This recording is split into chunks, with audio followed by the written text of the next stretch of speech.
Rajarampuri police ठाण्याचे उपनिरीक्षक सचिन चंदन यांना एका चारचाकीतून दोघेजण गांजा विक्रीसाठी कोल्हापुरात येणार असल्याची माहिती मिळाली होती। या माहितीवरून राजारामपुरी पोलीस ठाण्याच्या गुन्हे शोध पथकानं राजाराम तलाव परिसरात सापळा रचत संशयावरून एका चारचाकीची तपासणी केली।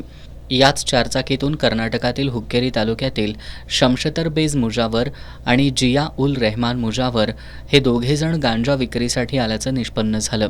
या दोघांकडे 9 किलो 186 ग्रॅम गांजा आढळून आला। पोलिसांनी या दोघांना ताब्यात घेत गांजाच्या साठ्यासह 5,50,000 रुपये किमतीचा मुद्देमाल जप्त केला। या दोघांविरोधात राजारामपुरी पोलीस ठाण्यात गुन्हा दाखल करण्यात आलाय। सहाय्यक पोलीस निरीक्षक भारत साळुंखे या प्रकरणी अधिक तपास करतायत। पोलीस निरीक्षक सुशांत चव्हाण यांच्या मार्गदर्शनाखाली पोलीस उपनिरीक्षक दत्तात्रय भोजने, सचिन चंदन, सचिन देसाई, विशाल शिरगावकर, संदीप सावंत, नितीश बागडी, अमोल पाटील, सचिन पाटील, तरन्नुम चौगुले, सुरेश काळे, दीपक येडगे, राजू ताटे, अजय सावंत यांनी या कारवाईत सहभाग घेतला।